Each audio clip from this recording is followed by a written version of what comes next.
नमस्कार दोस्तों, स्वागत है आप सभी का आप सबके अपने यूट्यूब चैनल फैक्ट नॉलेज में। दोस्तों, सीटेट के एग्ज़ाम की डेट आ चुकी है और जैसा कि आप सबको पता है कि अब हम लोग सीटेट के एग्ज़ाम की तैयारी बहुत ज़ोरों शोर से कर रहे हैं। तो देर न करते हम लोग पिछले वीडियो में मैंने आपको हिंदी पेडागोजी के कुछ बहुत ही महत्वपूर्ण प्रश्न कराए थे। उसी कड़ी को आगे ले जाते हुए आज मैं आपके लिए फिर हिंदी पेडागोजी के ही कुछ क्वेश्चन लेके आया हूँ जो बहुत ही महत्वपूर्ण है। इसके अलावा जितने भी टॉपिक की वीडियो है वो मैंने ऑलरेडी कराए हुए हैं, ठीक है। तो आप लोग जाके वीडियो के डिस्क्रिप्शन में लिंक होगा प्लेलिस्ट का, वहाँ से जाकर देख सकते हैं, या फिर चैनल पे जाकर प्लेलिस्ट में पड़ा होगा, आप लोग जाकर देख लीजिए क्योंकि बहुत इंपॉर्टेंट है। मैंने बहुत ही अच्छे से कराया था और उसकी PDF भी मैंने बता दी थी उसमें कि कहाँ मिलेगा। वेबसाइट है हमारा www.allsolutions.co.xyz। आप जाइए, डिस्क्रिप्शन में लिंक होगा, वहाँ से PDF डाउनलोड कर सकते हैं। तो चलिए देर करते हुए डायरेक्ट चलते हैं क्वेश्चंस पे। तो आज का हमारा पहला प्रश्न है, शिक्षा के उद्देश्यों का वर्गीकरण किया गया है तो किसके द्वारा किया गया है? तो रॉबर्ट मैगर के द्वारा, रॉबर्ट मिलर के द्वारा, ऑप्शन सी है BS ब्लूम द्वारा, ऑप्शन डी है BO स्मिथ द्वारा। तो किसने किया है? जल्दी से अपना आंसर कमेंट बॉक्स में लिखिए। बहुत से लोगों ने आंसर देख भी लिया होगा, तो जल्दी से अपना आंसर कमेंट बॉक्स में लिखिए। देखिए, आंसर लिखना जरूरी है। अब आप कहिए क्या सर कमेंट कौन करने जाएगा? देखिए, कमेंट करने से मुझे पता चलता है आप लोग कितने इंटरेक्टिव हो, कितने जो है आप लोग जो है पैशनेट हो, और कितने जो है आप लोग लगे हो पूरे मन से कि जो है तैयारी कर रहे हो। तो मैं और भी अच्छा जो है आइडिया आपके लिए इम्प्लीमेंट करूँगा अच्छे से आपके लिए। जो कहते हो आप लोग वो मैं आपके लिए करता हूँ। आप लोगों ने जैसे तरीके से बोला क्वेश्चन कराने के लिए मैं वैसे करता हूँ। PDF बोला तो मैंने PDF प्रोवाइड करना शुरू कर दिया। तो प्लीज़ आप लोग जो है कमेंट में बताइए ताकि मुझे पता चल सके कि आप लोग की जो है क्या लेवल है नॉलेज का, आप लोग, और मुझे कितनी मेहनत करनी होगी आप लोग को और समझाने के लिए और ये करने के लिए। इसके अलावा कोई सुझाव हो तो वो भी कमेंट कर सकते हैं। तो इसका करेक्ट आंसर होगा BS ब्लूम। ये बहुत फेमस नाम है, आप लोगों ने सुना होगा। BS ब्लूम जो है, इन्होंने जो है शिक्षा के उद्देश्यों का वर्गीकरण किया, ठीक है। ये पढ़ के जाइएगा, BS ब्लूम बहुत ही इंपॉर्टेंट है, ठीक है। पूछ देता है एक दो क्वेश्चन से। ये सारे कुछ इंपॉर्टेंट लोग हैं, पियाजे, स्किनर, वाइगोत्स्की, ये सारे, ब्लूम, थॉर्नडाइक, ये सारे लोग से पूछता है, ठीक है। इसके अलावा कोई टॉपिक में आपको कन्फ्यूजन हो तो मुझे कमेंट करके बताइए ताकि मैं वो टॉपिक आप लोग को करा दूँ, ठीक है। जब एग्ज़ाम नज़दीक आने वाला होगा तो मैं आप लोग को EVS का NCERT का समरी में करा दूंगा, जिससे कि आप लोग को EVS के सारे क्वेश्चन आपके चुटकियों में बन जाएंगे, ठीक है। तो चलिए आज का प्रश्न, अगला प्रश्न देखते हैं। शिक्षा के उद्देश्यों का वर्गीकरण है ऑप्शन ज्ञानात्मक, भावात्मक, क्रियात्मक या सभी। तो क्या है? मेरे ख्याल से सबको पता होना चाहिए इसका आंसर। यह है बिल्कुल सही, इसका आंसर होगा ऑप्शन डी यानी कि ऑल। तो शिक्षा का जो है उद्देश्य का वर्गीकरण क्या है? तो शिक्षा का उद्देश्य का वर्गीकरण तो ज्ञानात्मक भी है ना, और भावात्मक भी है और क्रियात्मक भी है। ऑब्वियस सी बात है, तो इसका आंसर ऑप्शन डी हो जाएगा। इसमें तो कुछ सोचना ही नहीं है। अगले प्रश्न बढ़ते हैं। अगला प्रश्न है,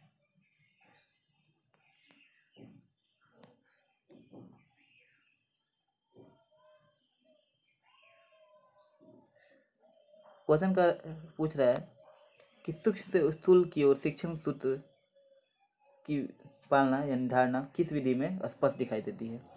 तो सूक्ष्म से स्थूल मैंने सारे टीचिंग मेथड करा दिए हैं। मैंने ऑलरेडी 2 वीडियो में उसको अच्छे से समझाया था और एक वीडियो में उसके अच्छे से क्वेश्चन करा दिए थे टीचिंग मेथड से। तो आप लोगों ने नहीं देखा है तो वीडियो जाकर के हम देख लीजिए, चैनल पे होगा प्लेलिस्ट में, आप जाकर वहाँ से देख सकते हैं। तो सूक्ष्म से स्थूल की ओर शिक्षण किस शिक्षण विधि में बताया गया है कि इसकी जो है खासियत है? तो ऑप्शन है आगमन विधि, निगमन विधि, प्रदर्शन विधि और प्रोजेक्ट विधि। तो कौन सी हो जाएगी? तो इसका करेक्ट आंसर होगा ऑप्शन नंबर हमारा बी, यानी कि जो है निगमन विधि। तो एक शिक्षण पी यानी निगमन विधि हो जाएगा। एक टीचिंग मेथड से जो है क्वेश्चन हमेशा बनते हैं एग्जाम में, 1 या 2 क्वेश्चन तो फिक्स ही हैं। तो आप लोग प्लीज़ जाकर के वीडियो देखिएगा। इसके अलावा पेडागोजी में भी पूछते हैं और लैंग्वेज टीचिंग में भी क्वेश्चन पूछ देता है टीचिंग मेथड से, तो हिंदी और इंग्लिश में भी एक क्वेश्चन तो लैंग्वेज में फिक्स है, और पैडागोजी में 2 भी क्वेश्चन बन जाते हैं, 3 भी क्वेश्चन बन सकते हैं, कोई ठीक नहीं है।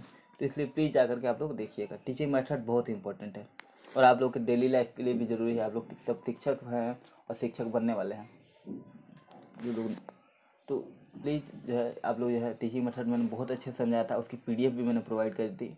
आप चाहे तो उसकी उसी वीडियो के डिस्क्रिप्शन में लिंक होगा, आप जाकर के वहाँ से डाउनलोड भी कर सकते हैं उसकी PDF। अगले प्रश्न बढ़ते हैं। अगला प्रश्न है, प्रयोगशाला में कार्य करते समय विद्यार्थी किस विधि का अनुसरण करता है? तो किस विधि का अनुसरण करता है सबको पता होगा। ऑप्शन है आगमन विधि, निगमन विधि, प्रदर्शन विधि और प्रोजेक्ट विधि। तो कौन सा होगा इसका करेक्ट आंसर? इसका करेक्ट आंसर होगा ऑप्शन नंबर हमारा ए, यानी कि जो है आगमन विधि। यानी कि पहले क्या होता है आगमन विधि में, जो है हम लोग पहले हम लोग करते हैं, उदाहरण दिखाते हैं, फिर उसके बाद से जो है मतलब टीचर करके दिखाते हैं, उसके बाद से जो है बच्चे जो है अनुकरण करते हैं। ठीक है, तो आगमन विधि हो जाएगा। अगले प्रश्न बढ़ते हैं।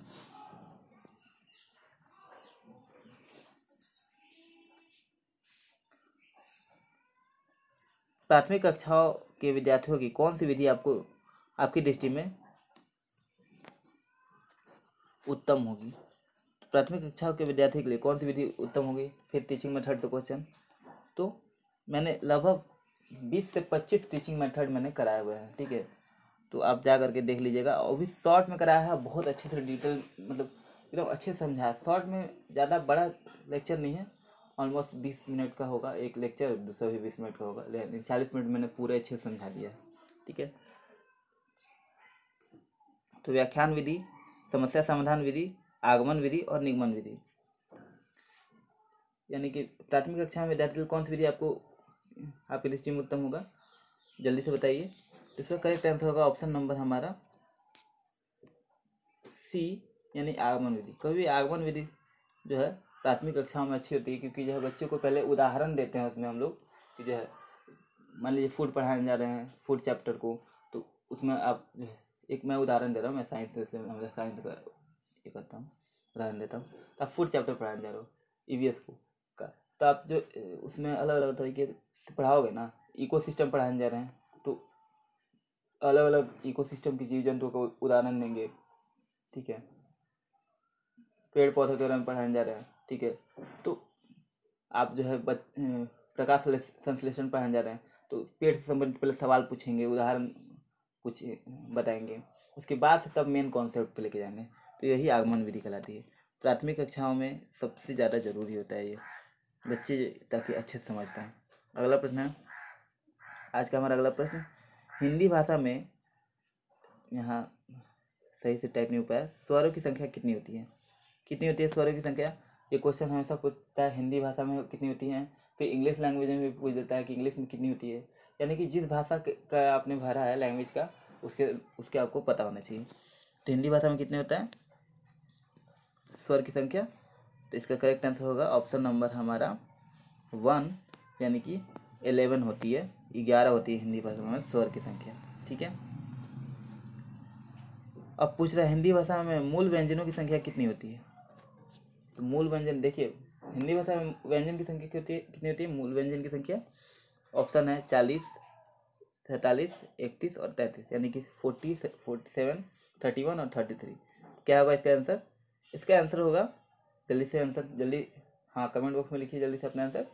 बिल्कुल सही, इसका आंसर होगा ऑप्शन नंबर हमारा डी, यानी कि 33 इसका आंसर हो जाएगा। यानी 33 व्यंजन होते हैं। और अब आपको यहाँ से एक क्वेश्चन क्या याद कर लेना है कि 33 व्यंजन होते हैं और स्वर होते हैं 11, तो कितने होगा टोटल? यानी कि 44 होगा स्वर और व्यंजन मिला के टोटल। ठीक है, अब अगला प्रश्न, भाषा की प्रथम सार्थक इकाई होती है, तो भाषा की प्रथम सार्थक इकाई क्या होती है? ऑप्शन देख लेते हैं, अक्षर होती है, शब्द होती है, वाक्य होती है और कोई नहीं, इनमें से कोई नहीं। तो कौन होगा? तो इन सब की डिफिनेशन आपको याद है? अक्षर किसको कहते हैं, शब्द किसको कहते हैं, वाक्य किसको कहते हैं? अगर आपको डिफिनेशन याद होगा इन सब की तो आप आराम से सॉल्व कर लोगे। ठीक है, कोई बड़ा टफ नहीं है, बहुत ही आसान, बच्चे मतलब बिल्कुल बच्चे वाले प्रश्न है। ठीक है, तो भाषा की प्रथम सार्थक इकाई क्या होती है? बिल्कुल सही, शब्द होती है। ठीक है, आपने जब बचपन में पढ़ा होगा, बचपन का ये चीज़ है, बचपन में आपने पढ़ा होगा कि शब्द किसको कहते हैं? तो अक्षरों से, दो अक्षरों के मिलने से, दो या दो से ज़्यादा अक्षरों के मिलने से जो कोई सार्थक वर्ड का निर्माण होता है तो उसे शब्द कहते हैं। ठीक है,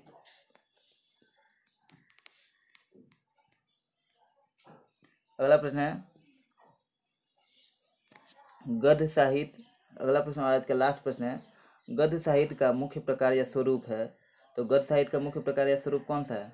तो सृजनात्मक गद्य, वर्णनात्मक गद्य, भावात्मक गद्य या उपयुक्त सभी। तो इसका करेक्ट आंसर क्या होगा? इसका सही आंसर होगा ऑप्शन नंबर हमारा ए, यानी कि सृजनात्मक गद्य जो है, ये जो है गद्य का मुख्य प्रकार है। ऑप्शन नंबर हमारा ये हो जाएगा, ये करेक्ट आंसर है। ठीक है, तो उम्मीद करता हूँ क्वेश्चन आपको पसंद आए होंगे, क्वेश्चन करने का तरीका पसंद आया होगा, और आपका जो भी सुझाव हो, ठीक है, और अपना आंसर कमेंट बॉक्स में ज़रूर लिखते रहिए। ठीक है, इसके अलावा अपना जो सुझाव हो, कोई टॉपिक में आपको प्रॉब्लम हो रही हो तो वो सारी चीज़ें मुझे कमेंट बॉक्स में बताइए, आपके लिए डेफिनेटली आपकी समस्या का समाधान किया जाएगा। इसके अलावा रवि सर जो है आपको जो है मॉक टेस्ट के बारे में उन्होंने आपको बताया होगा। हमारे वेबसाइट पे मॉक टेस्ट आपको फ्री ऑफ कॉस्ट मिल जाता है। पहले के भी बहुत सारे मॉक टेस्ट पड़े हैं, आप जाके दे सकते हैं। अपने जो सब्जेक्ट का हो, जो टेट की तैयारी कर रहे हैं वो तो दे ही सकते हैं, सी टेट वाले के लिए अलग से स्पेशली मॉक टेस्ट है। ठीक है, तो आप प्लीज़ जाइए, दीजिए। इसके अलावा आपको कोशिश की जा रही है कि फिर से जो है मॉक टेस्ट वाली श्रृंखला शुरू की जाए। हर संडे के संडे आपका जो है एक टेस्ट सीरीज शुरू किया जाए, टेस्ट हो, जिससे आपका आकलन हो सके आप लोगों ने कितना जो है तैयारी किया है और कितनी डेडिकेशन से आप लोग पढ़ाई कर पा रहे हैं। मिलते हैं अगली वीडियो में। इसके बारे में आपका क्या सुझाव है आप कमेंट बॉक्स में जरूर लिखिएगा। क्या टेस्ट सीरीज फिर से शुरू किया जाए? कमेंट बॉक्स में लिखिए। मिलते हैं अगली वीडियो में, इजाज़त दीजिए। नमस्कार, जय हिंद, वंदे मातरम, भारत माता की जय।